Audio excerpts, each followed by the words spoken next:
barakubita naho kumbi nyirukure mu mukungugu yawibitseho wose ukungana amajije kuwibikaho wose ukungana bose arabacura ariko asigariza abana biwe yihamagariye.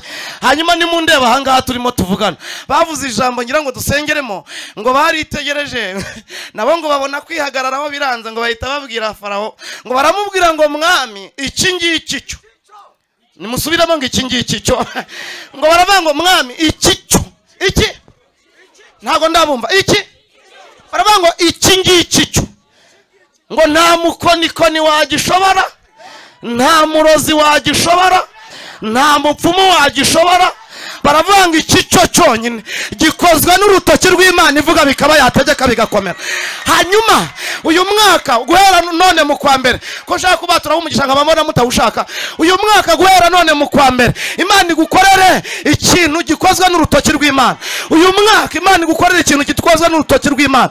Icyo abakonikoni batakwigana, icyo abapfumu batakwigana, icyo abarungi batakwigana, icyo abarangi batakwigana, icyo abahemba batakwigana. Mwaba muhari ngo muhaguruke nibura mwese mutere haleluya. Nanone nimwongere yindi haleluya. Mana igikore, Mana ikibakorere. David wongeraho mikoro gatoya. Luka igice cya mbere ni ijambo ngira ngo dusengeremo gusa. Luka igice cya mbere umurongo waho wa 45 twahageze. Luka igice cya mbere umurongo waho waryari wakangahe 45 haravuze ngo kandi hahirwa uwizeye ko ibyo yabwiwe n'umwami Imana bizagira gute bizasohora. Hanyuma imwakira ijambo ry'Imana. Kandi hahirwa uwizeye kuko ibyo yabwiwe n'umwami Imana bizagira gute. Aha ijambo rya mbere rero ni amagambo 3 ndi buvuge kugira ngo mbaganirize. Ijambo rya mbere ni iri ngiri. Iri jambo ryavuzwe n'uwo bita Elizabeth ariko abonanye n'uwo bita Maria. Uyu nguyu Elizabeth arivuze kubera iki, Maria arivuze kubera iki?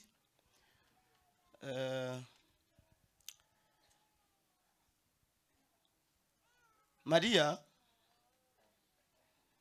yari umukobwa ariko ngo wategereje Uwiteka Imana. Hanyuma marayika aza kumanuka. Ubwo nyine nanze kubitangira byose nciyemo kugira ngo twihute. Maria uyu nguyu ngo yari umukobwa wategereje Uwiteka Imana. Ariko ngo haza kuza umusore witwa Yosefu. Yosefu ngo abenguka Maria, amajije kumubenguka Maria nawe aramwemera. Yosefu ngo aragenda aramusaba, amusabye atanga n'inkwano birumvikana. Hanyuma ngo atanze inkwano uwo munsi biza kuza kurangira arigendera, ariko agenda azi neza ko yarangije gutanga inkwano ziwe. Uwo munsi rero ngo yahavaga hadaciye igihe kinini ngo hahise haza marayika w'umwami Imana. Murahari tuganire. Hahise haza marayika w'umwami Imana. Hanyuma haza marayika Gaburiyeli ngo aramanuka arahagera, aje ngo hamagara Maria wa mukobwa mwumvise. Ngo aramubwira ngo Maria, Maria aritaba. Aramubwira ngo dore ngutumweho narinje kukubwira yuko uzasama inda, hanyuma warangiza gusama inda ukazayibyaramo umwana w'umuhungu uzamwite Yesu. Mwumva ijambo rero naringendereye kuri icyo ngicyo navugaga. Ni ijambo rikomeye Maria yavuze. Yaravuze ngo byashoboka bite ngewe ko ndi isugi. Kamoni muranyumvishe. Byashoboka bite ngewe ko ndi iki? Ngewe ko ndi isugi. Nka marayika yaza kuza aje gushaka abatari isugi, kuko iyo bivuze ngo byashoboka bitegeye ko ndi isugi, ubwo biravuze ngo hari abandi batakira amasugi. Sicyo bisobanura buriya. Iyo rero marayika aza kumanuka aje gushaka utari isugi, ubwo ntekereza ko namwe mubishyire mu bwenge, ntekereza ko Maria buriya yari kubarase nyine byari kuba bimurangiranye. Ariko icyifuzo cya marayika cyahuye n'ikiri mu mutima wa ntuza wa Maria. Hanyuma Maria aravuga ngo byakunda se gute ko ndi isugi. Bihurirana nuko mu ijuru uwo munsi hagezweho kwiga ku masugi yategereje Imana mu isi. ko mutanyumvishe mwabarokorera bihurirana nuko mu ijuru amina mu ijuru hagezweho urutonde rwo kwiga amasugi, kwiga ku masugi yabanye n'Imana neza mu isi. Marayika aramubwira ngo aho ni sawa nta kibazo birahuye n'ubundi mu ijuru bashakaga abantu bameze nkawe. Muriho muracyumva neza? Hanyuma ahita amubwira rero ijambo niryo rya mbere ngiye guheraho mbabwiriza. Ijambo rya mbere yahereyeho yamubwiye ni ijambo rivuga ngo ibyo byashoboka bite ko ndi isugi. Aramubwira ngo wowe ntugire ikibazo, ubwo uri isugi ibyo birahagije. Guhera aka kanya ka none ahangaha icya mbere kizabaho umwuka w'Uwiteka Imana azakuzaho narangiza gukingiriza. Mba mvuze kuri iri jambo nuko twarara ahangaha, ariko ndagira ngo mvuge gato kugukingirizwa n'umwuka wera w'Imana. Imana y'imbaraga twaje imbere, tuyishimiye ko mu mwaka wa 2022 uwo tuvuyemo, guhera mu kwa mbere kugeza mu kwezi kwa 12 kuri 31, kuba tugeza ahantu murimo munavuga ibyo ngibyo, nta kindi tubikesha nuko umwuka w'Umwami Imana yaradukingirije kubw'imbabazi z'Imana tugeza kuri 31. Hanyuma uyu mwanya wa none ahangaha ishimwe dufite nuko uyu mwanya tubeshejweho nuko umwuka yadukingirije. Icya kabiri ni ijambo ngiye kubahereza rimeze nk'impamba y'uyu mwaka. Nuko uyu mwanya turimo tuvugana nagira ngo mbatureho yuko umwuka ubwo yadukingirije muri uriya mwaka n'ubu ngubu ku itariki ya 2 atangiranye namwe, niwo mugisha mbifurije nk'umuyobozi ubayoboye.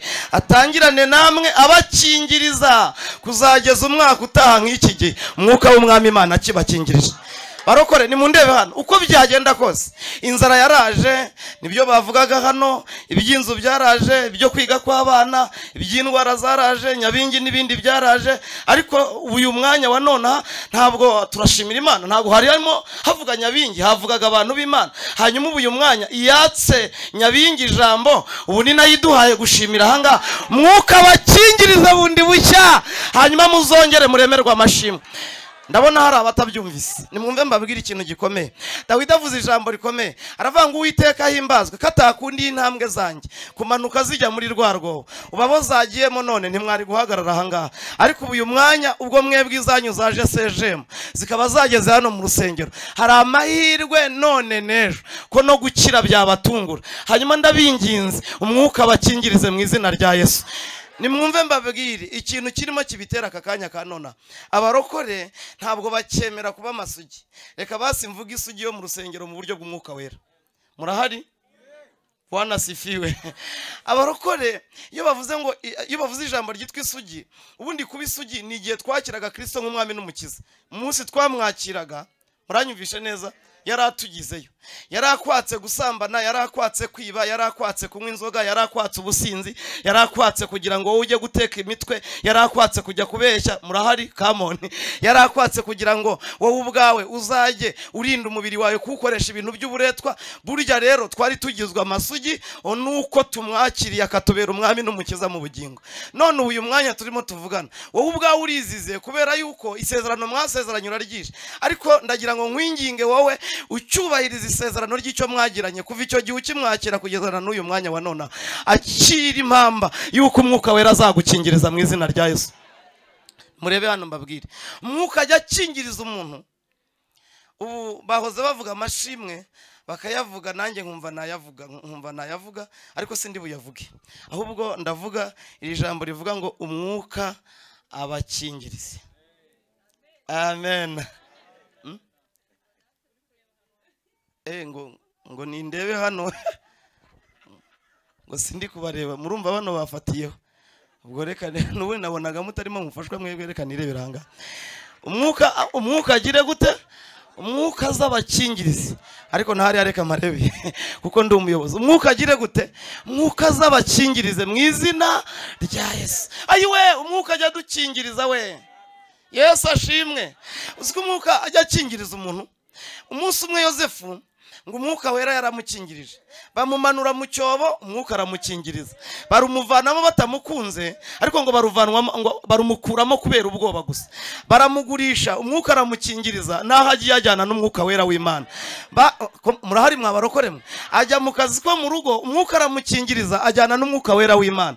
Umwuka aramukingiriza agiye muri gereza, amazemo imyaka 12 kugera ku rwego umwuka azamuvanamo, hanyuma agera ku ijambo Imana yavuze. Ni iri jambo rero twasomye rivuga ngo kandi hahirwa uwizera ko ibyo wabwiwe n'umwami Imana bizagira gute, bizasohora. Ndabinginze, ntabwo ikibazo ari ibitubaho, ahubwo ikibazo ni kamere zacu, ariko mwebwe nimukomere, ibyo birimo bitubaho, umwuka nawe abyibereyemo, agiye kubakingiriza muri uyu mwaka. Tuzashimira izina ry'Uwiteka. Wateye haleluya! Mwuka wera ajya akingiriza abantu. Ko mutanyumvisha hari mbabwira ka kabiri kuko ntajya akingiriza abantu. Uzi kugira ngo Morodekayi yabatuye ku irembo ry'ibwami, ariko kandi nanone Hamani arimo amunyuraho buri munsi, kandi Hamani amubwira ngo manuka utere ivi. Ariko ikintu cyantangaje ngiki ni kimwe, muri murandeba hano, icyantangaje ngiki ni kimwe, ikintu cyatindije Morodekayi gutabarwa ni kimwe, ni cyuko Hamani yatinze kumanika igiti cya mikono 50. Niyo aza kukimanika ku munsi wa mbere, ko mutanyumvisha neza, niyo aza kukimanika ku munsi wa mbere, ubundi abanzi bacu nibo badutinza, ntago barakora icyanyuma kugira ngo Imana yacu nayo ijye mu mugambi w'ikigomba kudukorera. Ariko ndabatangariza itangazo, mwazamutse mukavuga ngo amina. Ndabatangariza itangazo, ngo akajya amubwira ati wateye ivi ariko ukandamye, undi ati ntaryo ndi butere. Wapfukamye ariko ukandamye, undi ati ntaryo ndi butere. Wapfukamye ukandamye, undi ati ntaryo ndi butere. Umwuka akajya agenda amukingiriza. Ariko nimwumve gasopo, nimundebe hano mbabwire, mwumve gasopo.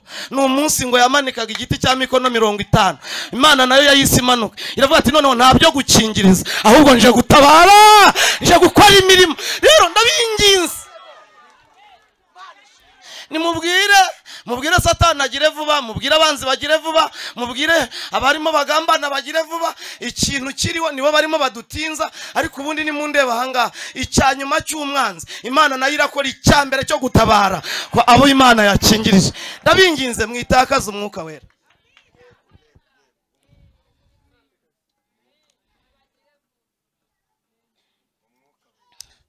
Nta muhanuzi wemerwa iwabo, ndabona mutaremera, ariko nimwumve mbabwire, nimutaryumva nzarijyana ahandi, ariko nimundebe hano mbaganirize. Ndabinginze kubw'imbabazi z'Imana. Uzi ko umwanzi akora gikuru cya nyuma, Imana nayo ikora gikuru cya mbere, bitewe n'uko umwuka wera yashatse kugira ngo adukingirize. Ndabinginze, uzi ko nimundebe hano, ngo Morodekayi yari arimo amarira mu Bayuda byiyangiye, hanyuma n'uwo munsi ngo umwami yabajije ngo aravuga ngo ninde uri mu rugo. Ariko natangaye, uzi kugira ngo umuntu ajye kuba mu rugo azindutse ari umunyacyubahiro. Ntimubizi ko abanyacyubahiro bakunda kuryama bigundirije bakabyumuka hakeye cyane, ngo niwe wazindutse bwa mbere, habe n'umukozi wo mu rugo, habe ngo azinduka bwa mbere. Rero ndabinginze muhumure, ubwo mwaje imbere y'Imana mwese, umugisha mbasabiye ko mutarimo munyumva neza, shingiye ku cyizere Imana yangiriye, ngashingira kuko Imana yampamagaye, ngashingira yuko Imana yampaye kubayobora. Nimwakire umwuka wera bakingirize mu izina rya Yesu. Hanyuma ngeze kurya nyuma rivuga ngo nta jambo Imana igivuga ngo rihere. Rigire gute? Ngo rihere.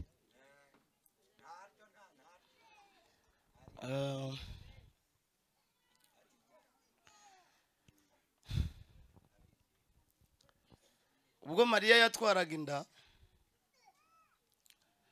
yakubitanye n'ibigeragezo, nibyo ntekereza mu mutwe, ngira ngo ntago byanditse.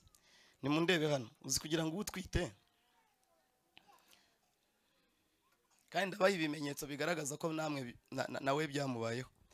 Uzi kugira ngo utwite Imana ari wowe yanyuzeho, hanyuma wenda n'urugero uba uri muri korari. Nahoze mbona Benjamin nguriye korari arayiyoboye igihe kinini, aza amagambo uburyo azi uburyo muri korari habamo amagambo, kandi hakabamo ameza, ariko rimwe na rimwe hakigurusamo n'amabi, kuko aho abantu bari hano ku runtu. Rero nicyo nababwiraga, nahoze ndimo mbyibaza.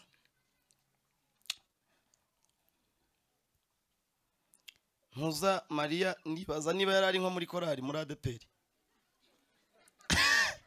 Niba yari ari nko muri korali muri ADPR. Kandi ni murebe hano abayuda barushaga ubukana ADPR. Muriho muranyumva? Barushaga ubukana abakristo ba none. Kuko abayuda hari ibintu byinshi bakurikizaga, ntabwo njya kubivuga kubw'igihe, ariko ni murebe niba yari ari nko muri korali. Ngaho se tureke korali. Niba hari akagrupe yasengeragamo, ngaho se akagrupe tukareke. Niba yaravukaga mu babyeyi bakijijwe. Hanyuma reba kubona umuntu indi igenda ibyimba bamubaza ngo byagenze bite, bati ndatwite, batutwitinda yande, bati ntwitinda y'umwuka wera. Muranyumvishe neza? Hanyuma aba babyeyi baramubazaga bati nindi Imana yateye inda ukatsindwa we. Imana itera ndinda. Ariko ni mundeba hangaha, ntago bene izo nda zimenywa n'umuntu wari we wese. Ndagira ngo mbabwire ikintu gikomeye, ngwino hano bazina, ngwino. Ngo umunsi umwe niba ari cyo cyamujujubije akajya gusura mwene wabo mu Rukiga simbizi, ngo umunsi umwe ngo nibwo yatambutse, ngo atambutse rero ahita agenda ngo asuhuzanya n'uwo bita Elizabeth. Murabyibutse ngo basuhuzanya na Elizabeth, ngo amusuhuje ngo aramubwira uti yo atamakuru se mubyara wa undi ati ni meza, ariko ngo uri mu nda ya Elizabeth ngo ahita amanuka atera ivi, ngo aramye uri mu nda ya Mariya, ngo amuramije ngo biza kuza kurangira abana bisimbaguritsa mu nda yabo. Ngo barasimbuka, ariko ngo Elizabeth niwe wasimbutse cyane, arasimbuka ngo mu gusimbuka rero ngo yandamukanyo ya Mariya ngibikubise mu matwi y'uwo bita Elizabeth, ngibigezemo neza indani, ngo igezemo ngo ahita avuga ijambo rikomeye, ngo aravuga ngo awi ngo mbigenze ntese ngo ko ngenderewe na nyina w'umwami wanjye. Namwe nimunyumvire mwakabyarama, ngo ko ngenderewe na nyina w'umwami wanjye. Aramubwira ngo ayo ngo yewe Mari, ngo n'umwana utwite mu nda yawe ngo arasingizwa. N'uwo munsi Mariya ngo abonanye na mwene wabo batwite inda zisa kandi zimwe, n'uwo munsi nibwo ngo yakiriye agatima kamuruhura. Buriya ureba bariya bakurusha ntabwo mufite zimwe, ariko nanone abo uzahura ukabona murahuje nuko muba mufite zimwe. Ndabinginze rero mukunde kubana nabo mufite zimwe, abo mudafite zimwe mujye mumenya neza ko bazabatera ibikomere, hanyuma mwamvugira ngo amen ahari. Undi ngo ahita amubwira ngo icyambere umutima wanjye uhimbaje Imana, cya kabiri n'ubugingo bwa haleluya. Muziko mundebe hano mbabwire, muziko muzi neza ko iyo utwaye iyi nda y'umwuka wera cyangwa se y'umwami Yesu, mwari muzi neza ko ikintu cya mbere kizakubaho, ibikubaho by'ibigeragezo ntabwo byumva, ahubwo ni mwumva ikintu kibaho, nuko umutima w'umuntu icya mbere uhimbaza Imana. Kabiri nuko ubugingo bw'umuntu ntabwo bunanuka bamuvuga, ntibunanuka bamuroga, ntabwo bunanuka ngo ajye kuraguza, ntabwo bunanuka ngo ajye guterekera, ntabwo bunanuka ngo yibuke Imana ziwabo, ahubwo ubugingo bwiwe nabwo bubyibuhira muri Kristo Yesu. Mwazamuye mukavuga ngo amen, bubyibuhira muri Kristo Yesu. Ndabinginze abantu umwuka wera w'Imana akingiriza n'abatwaye inda z'umwuka wera w'Imana. Murankundira tuvuge ngo amen ahari. Nimundebe hano mbaganize. Ngo ahita amubwira ijambo rikomeye, aramubwira ngo yo ngo ariko koko burya ngo Uwiteka nta jambo ajya avuga ngo rigire gute ngo rihere. Yigeze nimurebe hano mbamvuze kuri iri jambo nkatinda, ariko ndavugaho nibura kamwe soze. Imana yigeze ivuga ijambo, iravuga ngo Mose ngiramuhamagara, iravuga ngo Mose ngo aritaba aragiye. Namwe munyumvire ntiyari yigendeye kuri diplome na marisansi, oya yo yaraje gusa ngimusanga mu ntama, ngimubonamo inda y'umwuka wera, ngiraza ngiramureba, kuko nimwasoma ijambo muzasanga ngo yari yanze kwitiranwa n'abanyegiputa, ngo kandi yari afite inyungu nyinshi zimwemeza kuba yakwitwa ibyo ngibyo, ariko ngo ahita arata inyungu zose, ngo yemera inyungu z'Abaheburayo. Aravuga ngo nubwo bashonje, nubwo bakennye, nzakenana nabo, nzasonzana nabo, nzatukanwa nabo, nzanganwa nabo, ariko kubw'izina ry'Uwiteka Imana sinzahemukira Imana y'imbaraga. murahari mwabarokore mwe. Hanyuma ikintu rero nari ngendereye nihuta ni ijambo rimwe rikomeye ngo Uwiteka musanga mu ntama, kandi Mose yari umuntu ukaze ariko ngo aremera ajya kuba umushumba w'intama ngo kugira ngo abaranwe n'Abisiraheli. Hanyuma ngo aragenda ngo ajya kuba umushumba w'intama, Uwiteka musanga ngo amubwira ijambo ryiza niryo nakunze sorezaho, ngo aramubwira ngo ndashaka ko ujya muri Egiputa ukagenda ukabwira Farawo akandekurira ubwoko bwanjye bwa Isiraheli, ngo kuko iyo mbubonye ngo nkabwitegereza ngo mbubona bumeze nk'umwana umwe wanjye w'ifura. None genda umubwira ndekurira ubwoko. Nimwumve ijambo ngiye kubatangariza. Muzi ko umuntu wese ukiranuka yitwa umwana w'Imana kandi akaba imfura y'Imana. Nimundebe hano mbaganirize. Mwese mbatuyeho kuba imfura z'Imana kubera ko mukiranuka. Hanyuma hirya y'icyo ngicyo ayo mashyi n'Imana mukomye se, aramubwira ngo ndabureba nkabona ari ubwoko bwanjye kandi ni nk'umwana umwe w'imfura. Natangaye rero abantu benshi ntago bagoye Imana. Mwebwe muvuga ngo ntago Imana yabarengera mwese uko mungana hano ngo barengerera icyarimwe. Muzabaze niba umukiranutsi w'Imana ibabona ari nk'abantu miliyoni 10 cyangwa se 6 cyangwa se 600 ikabavunjamo umuntu umwe, biravuze ngo iriyaminiye inanakozemo igiye kugaburira ntago yagaburira abantu 1000 ahubwo yagaburira umuntu umwe bingana nuko turi abana b'Imana. Avuga ijambo rikomeye aramubwira ngo genda ujye kubanzanira. Hanyuma aragenda ajya kuzana ubwoko bw'Imana. Nihuse rero niri jambo nashaka kubabwira sorezaho nuko ngo yamubwiye ngo uzabakurayo. Mose ati sinzabavana. Imana ituzabavanayo. Mose atari ko mvuka hana. Imana iti byo ndabizi wowe uzabakurayo. Ati none se unumanye nanda atufite iki mu ntoki? Ati ni inkoni. Hanyuma biza kuza kurangira ngo ako kanya kuko ngo Imana ivuze gusa, kuko Imana yo ivuze gusa, yo kuko ivuze gusa, ngo aragenda ajyayo akora igitangaza cya mbere, akora icya kabiri, akora icya gatatu, ngo icya kane ngo ihita imubwira ati ndabona Farawo ataremera, noneho ukora ibintu bitandukanye n'ibyo abakonikoni bakoraga. Iryo rero niryo ngira ngo dusengeremo.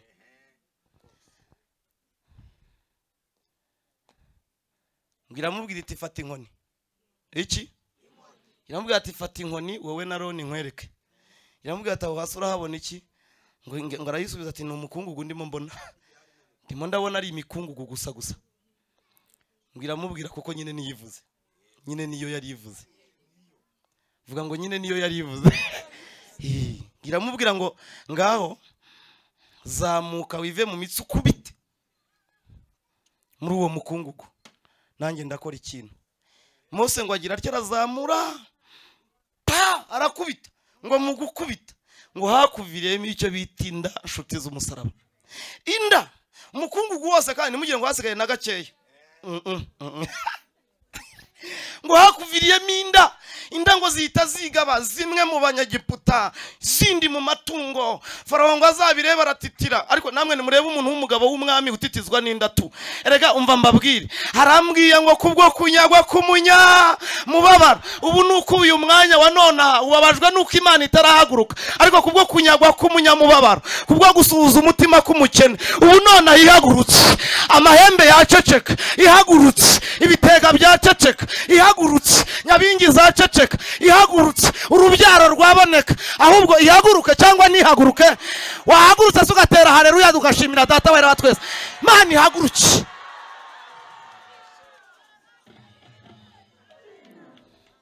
Imana iravuga. Amina. Kiwejo nahagaze aha. Ego rata. Ejo giye nahagaze aha. Ejo nari nicayemo hariya. Ubu rero nicaye simvuga ariko mba ndeba ibintu mva ari bishimisha nkagira n'ibintera iseseme. Natangajwe rero n'ukuntu umuntu w'umugabo w'icyitegereza ashobora kuvuga ngo yewe ngo pinga ngo ubuhanuzi. Kuva umuntu ntabwo mbikunda burya. Nkunda umuntu uvuga Imana neza. Maze yewe nibyo bingejeje aha ngaha cyo kuza kumbwira ngo runaka ngo yamvangiriweho yaramaze ariko nubwo ariko kandi ubupfu mufite mureba abavangirwa ntimujya mureba abakora ibyiza. Nuko muteye imiterere yanyu sinzi uko imeze. Kandi nabwa gusa umuntu uzaba ikigwari agenda ajya kubana n'ibigwari, ariko umuntu uzaba intwari atindana n'intwari cyane.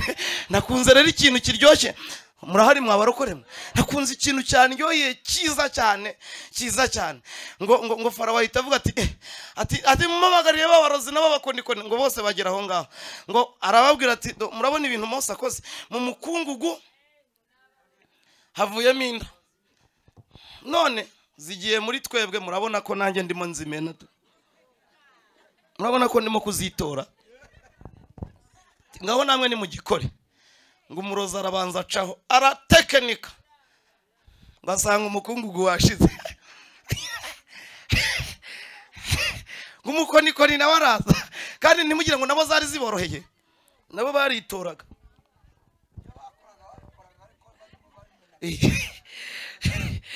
Umukonikoni ngo nawe ahita agira atya yiva mu mitsi, ngo abaza umwami ati abigenje gute Mose? Atariko akubise hasi, igihe nicyo mbonye gusa, nicyo cyonyine mbonye akoze. Ngo nabo bayiva mu mirya barakubita, naho kumbi nyirukure mu mukungugu yawibitseho wose ukungana, amajije kuwibikaho wose ukungana, bose arabacura, ariko asigariza abana biwe yihamagariye. Hanyuma nimundeba ahangaha turimo tuvugana, bavuze ijambo ngira ngo dusengeremo, ngo baritegereje nabo ngo babona kwihagararaho biranze, ngo bahita babwira Farawo, ngo baramubwira ngo mwami iki ngiki cyo, nimusubiramo ngo iki ngiki cyo, ngo baravuga ngo mwami iki cyo, iki ntago ndabumva, iki baravuga ngo iki ngiki cyo, ngo nta mukonikoni wagishobora, nta murozi wagishobora, nta mupfumu wagishobora. Baravuga ngo iki cyo cyonyine gikozwe n'urutoki rw'Imana ivuga bikaba yategeka bigakomera. Hanyuma uyu mwaka guhera none mu kwa mbere, ko shaka kubatura umugisha nkabamona mutawushaka, uyu mwaka guhera none mu kwa mbere Imana igukorere ikintu gikozwe n'urutoki rw'Imana. Uyu mwaka Imana igukorere ikintu gikozwe n'urutoki rw'Imana, icyo abakonikoni batakwigana, icyo abapfumu batakwigana, icyo abarungi batakwigana, icyo abarangi batakwigana, icyo bahemba batakwigana. Mwaba muhari ngo muhaguruke, nibura mwese mutere haleluya, nanone nimwongere yindi haleluya. Mana igikore, Mana ikibakorere. Muhagarare dusenge Imana, muhaguruke, muhagarare dusenge Imana, muhaguruke, muhagarare. Kora umuntu mwicaranye mu kiganza, mukore mu kiganza, umubwire ngo iki cyo n'urutoki rw'Imana rugikoze. Ariko ko mbona mudahari murahanga mwabarokoremwe, nimba murahanga, niba murahanga uyu mwanya wa nona uvuye muri 2022, ntabwo ari impuhwe z'Imana, uvuye muri 2022, si imbabazi z'abarozi, no kuba tugeze ku itariki 2 z'ukwezi kwa mbere Benjamin, n'urutoki rw'Imana rwahabaye, ntabwo ari imbabazi. Mwamvugira ngo amena, n'urutoki rw'Imana rwahabaye. Ndagira ngo rero uyu mwanya duhamagara ibintu bitatu, nibyo nshaka ko twahamagara ku bantu bizeye, ariko kandi utakumva rino jambo ubwo yaba ari mu ruhande rwa Farawo. Ku bantu bizeye ni ibintu bitatu tugiye gusaba Imana. Icyambere munyikirize muvye ngo amen. Icyambere, ntabwo ngiye gusengana n'umuntu upinga nkabo numvise, singiye gusengana n'abantu bavuga ngo ntibapfa kwemera. Kutemera kwawe ntacyo bimbwiye, ahubwo kwemera kwawe rata nibyo bifite icyo bikumariye. Mwamvugiye ngo amen. Hanyuma ngiye gusenga, ariko nsengane n'umuntu uyu mwanya wizera ibi bintu bitatu.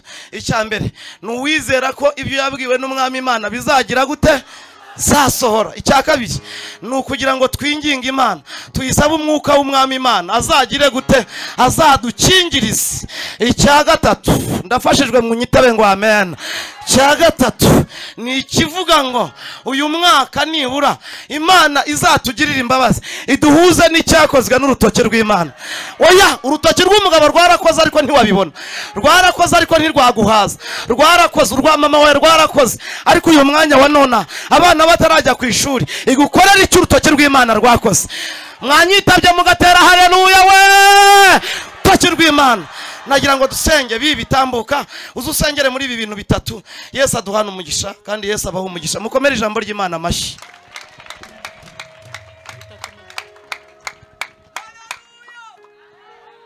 Uri Kristo, uri umwana w'intama w'Imana, uri Kristo heno wastikita pofostinai, uri Imana ishobora byose, uri ibyiringiro byacu by'uyu munsi. ushobora byose kandi urakiranuka. Hari abantu bagiye bakora ibintu ntitunezerwe, hari abandi bagiye babikora ntitwishime, ariko turasenze ko dusobanukiwe neza ko imbaraga zawe arizo zikora, kandi tumenye neza ko ari wowe Mana isobanutse. Turasenze ngo wongere uze kora ibintu bishasha, izi ntangiriro z'uyu mwaka ubikore, iki cyumweru ubikore, abantu bari barushye baruhuke, ineza y'Imana yongere igaragare, ijuru rikingukira abantu baribone. Utangirane natwe uyu mwaka turaguhamagaye, kandi ukora ibintu bishasha kuri nyakubahwa, ucecekesha amajwi yose mu mitima yacu, wumvikane ijwi ryawe, kandi akaboko kawe keza kaba hejuru y'abakubaha n'abagukunda. Twizeye izina ryawe, twizeye imbaraga zawe zikomeye, twizeye ububasha bwawe butarondoreka, kandi twizeye ihumura rituruka mu ijuru. Twakiriye ibyo udukoreye ko ari ibintu abadayimoni batabasha guhangara, twakiriye ibyo ukoze ko ari ibintu imyuka mibi bigatinya, twakiriye ibyo ukoze ko ari ibintu abakonikoni bazashaka gutekinika bikananirana. Imbaraga zawe nizishimwe, kwica ukoze kirinzwe, kandi kitugezeho turacyakiriye mu izina ryawe rya Yesu Kristo, amen.